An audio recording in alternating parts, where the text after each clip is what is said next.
UK का charity work visa आप किस तरह से अप्लाई कर सकते हैं, क्योंकि आजकल इसकी बड़ी धूम मची हुई है मार्केट में कि यूके का चैरिटी वर्क वीज़ा जो है वो आसानी लग रहा है और इसकी डॉक्यूमेंटेशन भी बहुत कम है और प्रोसेसिंग टाइम भी बहुत कम है। तो मैंने सोचा क्यों ना इसके बारे में एक प्रॉपर ब्रीफली डिटेल्ड वीडियो बनाई जाए ताकि तमाम तर क्लाइंट्स जो हैं इसके बारे में आगाही हासिल कर सकें। लेकिन एक बात आपको मैं कहना चाहूँगा कि इस वीडियो को पूरा देखें, क्योंकि ये वीडियो जो है दूसरी वीज़ा कैटेगरी से डिफरेंट है, इसकी पॉलिसीज़ डिफरेंट हैं, डॉक्यूमेंटेशन डिफरेंट है। इसलिए अगर आप वीडियो को स्किप करेंगे या कोई पॉइंट मिस करेंगे तो आपके माइंड में कन्फ्यूजन पैदा हो सकती है। और बाज़ औक़ात यही होता है कि क्लाइंट हमें उन्हीं बातों के लिए कॉल कर रहे होते हैं जो हम पहले से ही वीडियो में बता चुके होते हैं।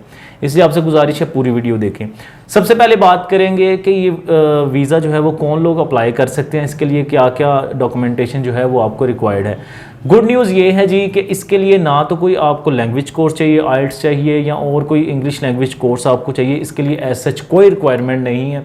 और दूसरी इसकी खूबी ये है कि इसके लिए आपको किसी किस्म की क्वालिफ़िकेशन नहीं चाहिए। फॉर एग्ज़ाम्पल आप वर्क परमिट के लिए किसी भी कंट्री के लिए अप्लाई करते हैं तो आपके पास एक स्किल बेस जो है डिग्री होनी चाहिए, कोई ना कोई ऐसी चीज़ यूनिक होनी चाहिए जिसकी बेसिस पे आपको जॉब ऑफ़र लेटर दिया जाए। लेकिन इसकी खूबी ये है ना तो आपको लैंग्वेज कोर्स इसके लिए कोई दरकार है और दूसरी चीज़ आपको इसके लिए किसी किस्म की क्वालिफ़िकेशन के बारे में भी पूछा नहीं जाएगा। ये दो अहम चीज़ें हैं।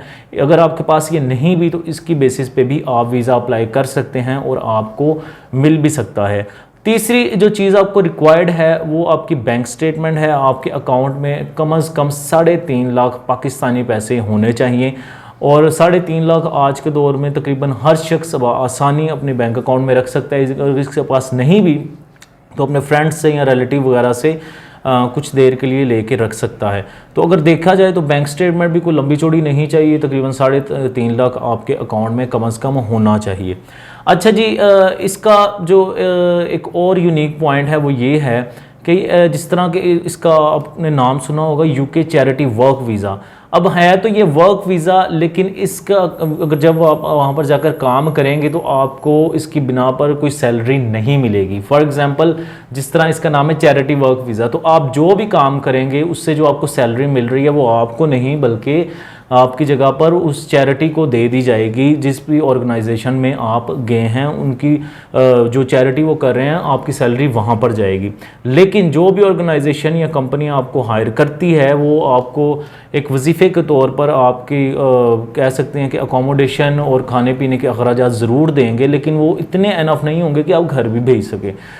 इसलिए ये बात माइंड में रखेंगे, ये चैरिटी के लिए वर्क कर रहे हैं, आप अपनी सेल्फ के लिए काम नहीं कर रहे। दूसरी अहम बात ये है कि अगर कोई हस्बैंड एंड वाइफ हैं तो वो भी इस वीज़े को अप्लाई कर सकते हैं। उसमें अब होगा क्या, फॉर एग्ज़ाम्पल एक मैं मेन एप्लीकेंट हूँ, मैं चैरिटी वर्क वीज़ा अप्लाई कर रहा हूँ, तो इसकी एक बड़ी खूबी ये है कि मैं अपनी मिसेस को भी बुला सकता हूँ वहाँ पे और अपने बच्चों को भी बुला सकता हूँ, उन बच्चों को जो 18 साल से कम हैं। तो ये भी एक बहुत अच्छा एडवांटेज है कि जो लोग आपकी फैमिली मेम्बर्स हैं आप उनको भी बुला सकते हैं।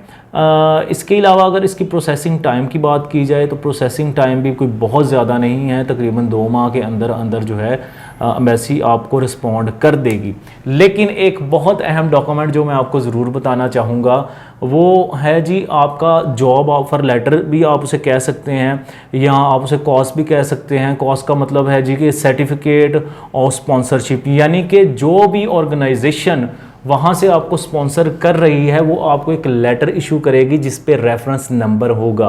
जिस तरह आप वर्क परमिट अप्लाई करते हैं तो आपको जॉब ऑफर लेटर आता है, इसी तरह तकरीबन 2000 से ज़ायद कंपनी हैं यूके में जो ये सर्टिफिकेट जो है वो इशू करने की अथॉरिटी रखते हैं। उसके लिए आप किस तरह से अप्लाई कर सकते हैं इस सर्टिफिकेट को, उसका तरीक़ाकार ये है, मैं एक जो पेज है उसका लिंक अपने डिस्क्रिप्शन में दे दूंगा। ये ऑफिशियल वेबसाइट है यूके की, यहाँ पे आप जो कि गवर्नमेंट की, आप यहाँ पर जाएंगे, आप उन सारी ऑर्गेनाइजेशन की डिटेल ले सकते हैं, उनको कॉन्टैक्ट नंबर ले सकते हैं, एक अच्छी सी CV बनाकर, एक अच्छा सा कवर लेटर बनाकर आप उन्हें मेल कर सकते हैं।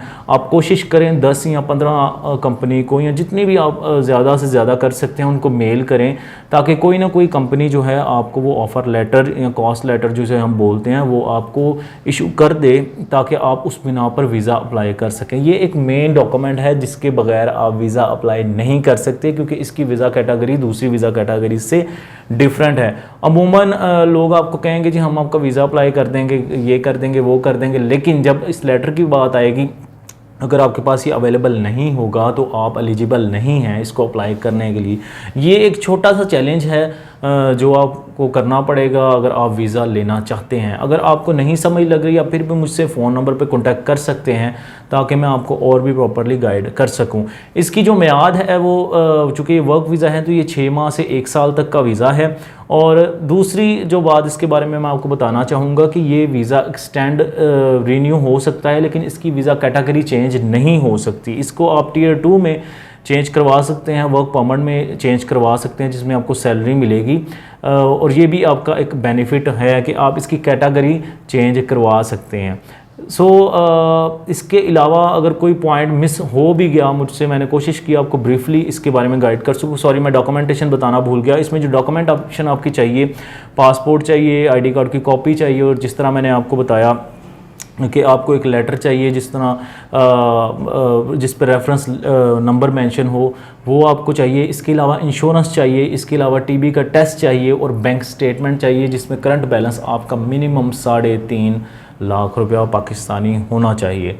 ये कुछ इन्फॉर्मेशन थी जो मैंने आपके सामने शेयर की। अगर कुछ मेरे माइंड से निकल भी गई तो आप मुझसे फ़ोन नंबर पे कांटेक्ट करके इस बारे में इन्फॉर्मेशन ले सकते हैं। मेरे ख्याल से अगर आप इस वेबसाइट को विज़िट करेंगे जो मैंने डिस्क्रिप्शन में दे दी है, तो आपके लिए बहुत आसान होगा इस लेटर को हासिल करना, और उसके बाद आप हमारे पास आ सकते हैं कि हम आपकी जो वीज़ा एप्लीकेशन है वो फ़ाइल कर सकें। इन केस आप नहीं भी कर सकते, आपको समझ नहीं आती, तो हम आपके इस लेटर के लिए भी कंपनीज़ को मेल कर सकते हैं, उनसे कांटेक्ट कर सकते हैं। मज़ीद हमसे कंसल्टेंसी लेने के लिए आप दिए गए नंबर पर हमें ऑफिस टाइम पर कांटेक्ट कर सकते हैं, और हमेशा की तरह हम आपको वैलिड और प्रॉपर इन्फॉर्मेशन प्रोवाइड करते रहेंगे।